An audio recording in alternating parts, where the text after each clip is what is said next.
Anda kembali bersama kami di Kompas Bisnis, Saudara. Dalam rilis LPM FEB Universitas Indonesia menunjukkan hasil di mana persepsi mayoritas ekonom terhadap kondisi perekonomian Indonesia pada periode 3 bulan terakhir ini memburuk. Mengapa demikian? Kita langsung tanya Jahen Fahrul Rezki, ekonom dan peneliti LPM FEB UI. Selamat pagi Mas Jahen. Pagi Mas Yan, selamat pagi. Mas Jahen, ini banyak atau sebagian besar ekonom yang jadi responden dalam penelitian ataupun survei dari LPM UI begitu yang menilai kondisi ekonomi RI stagnan bahkan memburuk. Apa saja alasan yang diungkapkan oleh para ekonom ini? Oke, makasih Mas Yan buat pertanyaannya. Jadi kalau memang pertama mungkin survei ini kita coba tanyakan ke 85 ahli ya. Jadi kita telah melaksanakan 3 kali survei semenjak Maret 2025, Oktober 2025 dan terakhir di bulan Maret ini 2026. Dan memang pertanyaan yang kita tanyakan lebih banyak ke persepsi. Jadi kita nggak menanyakan kira-kira setelah menjawab ini apa alasannya. Tapi kita juga mencoba untuk menggali seberapa yakin mereka dengan jawaban tersebut. Jadi itulah kenapa misalnya di setiap pertanyaan, misalnya kita bertanya bagaimana sih kondisi ekonomi 3 bulan yang lalu dibandingkan dengan yang sekarang. Itu kita coba menunjukkan berapa sih tingkat keyakinan mereka. Jadi tadi Mas Yan cerita 7 dan sebagainya. Nah kalau ditanya alasan, saya mungkin menebak kali ya. Karena lagi-lagi yang mengisi adalah teman-teman ahli. Bisa jadi dari pandangan mereka itu banyak yang melihat bahwa dalam 3 bulan terakhir itu terjadi perlambatan dalam perekonomian ya. Bisa jadi karena banyak hal dari sisi domestik, dari sisi eksternal. Karena kita paham dalam 3 bulan terakhir kita mendengarkan banyak sekali berita ya terkait dengan MSCI, terkait dengan Moody's dan sebagainya, ditambah dengan gejolak eksternal yang juga memberikan dampak yang cukup negatif bagi perekonomian kita. Jadi ini lebih ke cara teman-teman ekonom, para ahli melihat data, melihat evidence, dan mereka merasa bahwa inilah kondisi ekonomi sekarang dibandingkan dengan sebelumnya. Juga artinya melihat data-data yang memang jadi concern lembaga pemeringkat juga ya, seperti tadi Moody's, ada juga sebelumnya ada Fitch begitu yang juga merating Indonesia. Kemudian kan memang kalau kita melihat respon dari pemerintah yang sering menyebutkan bahwa data-data ekonomi kita bagus kalau merespon dari kritikan lembaga pemeringkat ini. Lalu kemudian mengapa keraguan mayoritas para ekonom ini dalam survei tidak sejalan dengan data-data ekonomi yang kerap dipaparkan oleh pemerintah, Mas, dengan narasi ekonomi kita kuat dan juga membaik. Apa sebetulnya basis datanya? Ya, jadi sebenarnya data yang disampaikan oleh pemerintah juga nggak salah ya Mas Yan ya. Jadi misalnya Pak Menteri Keuangan bilang bahwa PMI kita mengalami kenaikan dan sebagainya, itu valid. Tapi yang di sisi yang lain juga kita melihat ada indikator-indikator yang lain yang mengindikasikan memang ada sedikit isu dalam perekonomian kita. Misalnya nilai tukar kita yang terus mengalami perlemahan, terus juga daya beli masyarakat yang belum bisa pulih seperti sedia kala, isu terkait dengan pengelolaan keuangan negara. Jadi apa yang disampaikan oleh pemerintah saya rasa valid, tapi juga teman-teman ekonom pastinya juga membaca data ya. Karena tugas dari ekonom kan kita diminta untuk menganalisis data, terus juga comes up dengan apa sih maksud dari data tersebut. Nah, isu yang kita juga pengen sampaikan bahwa data itu ataupun fakta bukan monopoli pemerintah saja kan, karena pasti juga ada perspektif dari masyarakat, dari para ahli, bagaimana sih dari pembacaan data yang dimiliki kondisinya seperti apa. Jadi dua-duanya benar, Mas Yan. Jadi pemerintah saya rasa juga pasti akan memilih data yang baik ya, menyampaikan yang baik. Tapi dari sisi yang lain, kita melihat berbagai macam indikator yang mengindikasikan bahwa pemerintah perlu punya perhatian khusus agar nanti dampaknya ke masyarakat bisa kita minimalisir dengan cukup baik. Oke, berarti kita juga harus melihat begitu dari berbagai perspektif, bukan pemerintah memang telah mengeluarkan datanya, rilis datanya, ada juga perspektif dari masyarakat dan juga ahli, dan juga melihat juga bagaimana juga nilai tukar rupiah dan daya beli masyarakat yang dilihat masih belum pulih hingga saat ini. Tapi kalau kita ngomong-ngomong soal yang efektivitas kebijakan fiskal nih, Mas Jahen, dalam menjamin stabilitas ekonomi, mayoritas ahli juga ini tampak tidak yakin.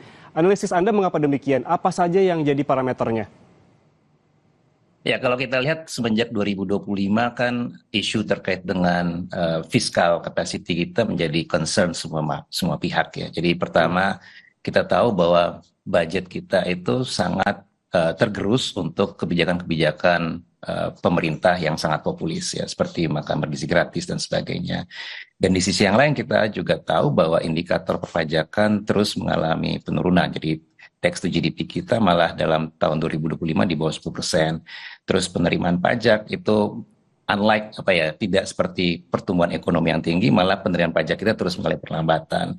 Nah, ini kan masalah kemampuan dan kemauan ya. Jadi kalau kita punya kemampuan yang terbatas, seharusnya kan spendingnya juga dibatasi ataupun dipilih-pilih mana nih yang kita bisa. Tapi kan itu nggak terjadi. Ada banyak misalokasi anggaran. Hendaknya pemerintah mulai memikirkan mana nih pos-pos yang sebaiknya dievaluasi sehingga nanti bebannya terhadap fiskal kita bisa diatasi dengan lebih baik. Dan ini juga concern dari para pemberi rating ya, rating agency kan. Salah satu isu adalah fiskal policy dari pemerintah yang terkesan lebih less prudent dibandingkan dengan sebelumnya. Nah, once ini terjadi, ketika misalnya kepercayaan dari masyarakat, dari segala pihak, dari institutional investment mengalami penurunan, maka ini pasti akan memberikan gejolak yang signifikan terhadap perekonomian kita. Jadi concern terhadap fiskal policy menjadi sangat valid dan kita tahu bahwa ke depan mungkin bebannya akan semakin tinggi. Kita tahu ada dampak dari kenaikan harga minyak dunia karena adanya perang di Iran.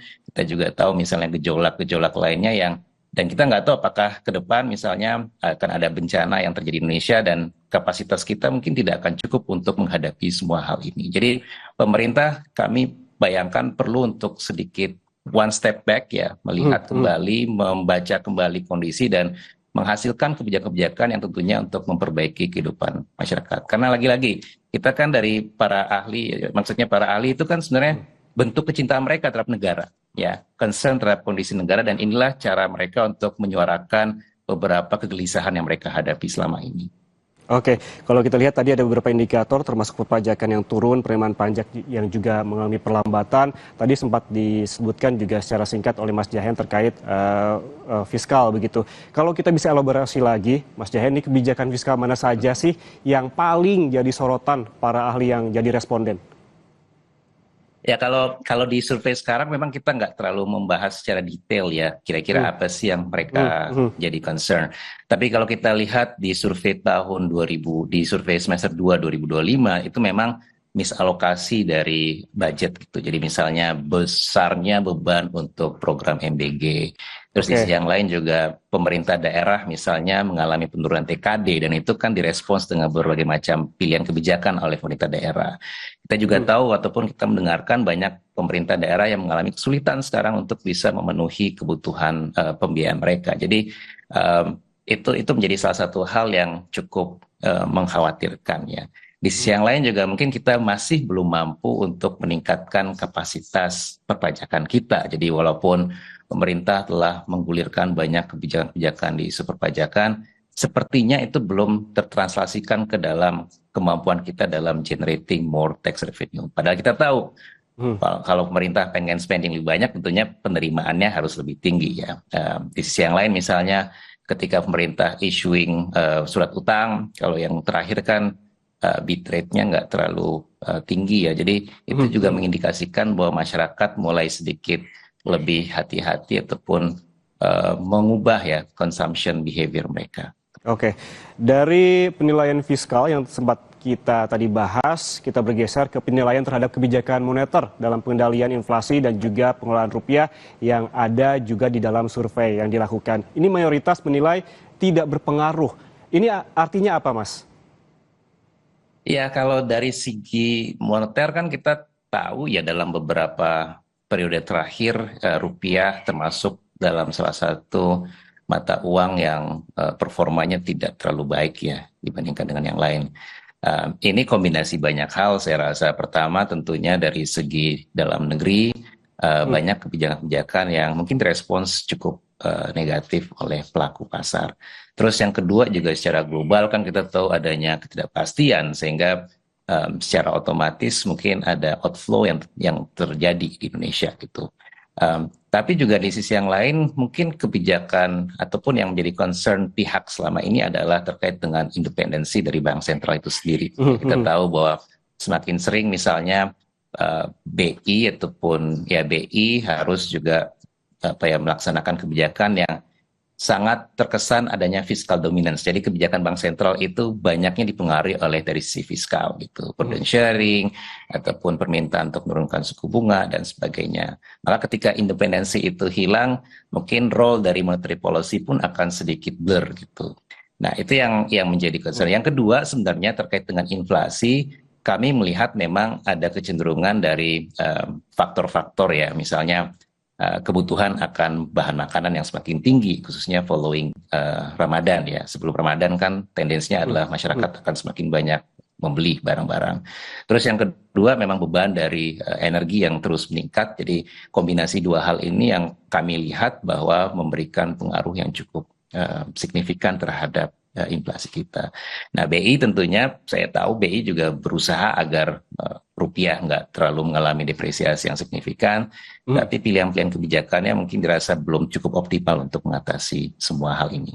Oke, ada beberapa faktor termasuk kepastian global, outflow asing, dan juga ada sedikit disinggung soal independensi dari Bank Sentral begitu. Tapi ngomong-ngomong soal Bank Sentral, ini Mas Jahen, apakah menurut Anda tugas menjaga inflasi dan juga stabilitas rupiah ini mulai terganggu karena Bank Sentral dimandati growth yang bukan tupoksinya? Iya, itu memang jadinya ada multiple objektif ya, Mas Yan. Jadi biasanya kalau Bank Sentral, khususnya BI ya, kan stabilitas ya.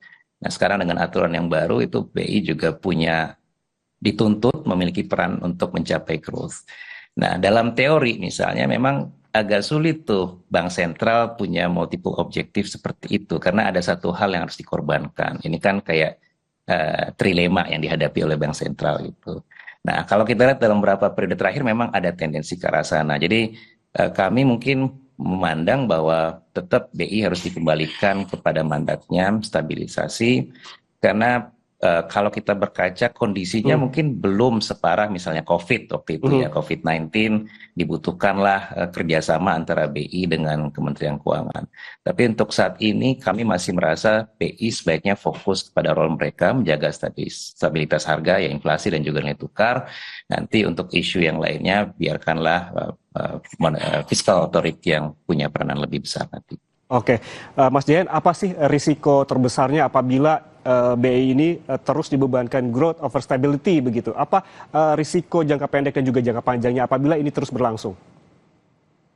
Ya, pertama tentunya kita bisa membayangkan nanti inflation akan mengalami dampak yang signifikan ya, karena nanti contoh misalnya ketika secara teori ketika misalnya Bank Sentral itu menurunkan suku bunga, itu akan muncul pertanyaan apakah ini simply untuk generating ekonomi atau untuk mengurangi beban utang dari fiscal authority. Karena kan ketika suku bunganya turun kan otomatis imbal balasnya juga akan mengalami penurunan. Nah, itu akan memberikan respons yang cukup membingungkan bagi misalnya institutional investor ataupun peningkat rating. Karena pertanyaannya adalah apakah kebijakan ini simply untuk membuat masyarakat bisa semakin banyak minjam, kreditnya tumbuh, atau justru membantu fiscal authority untuk bisa mengurangi beban utang mereka gitu. Jadi ya saya rasa ini sangat penting ya untuk dijaga karena kita telah berusaha untuk membangun stabilisasi ini prudensial in terms of monetary authority semenjak krisis 98 ya.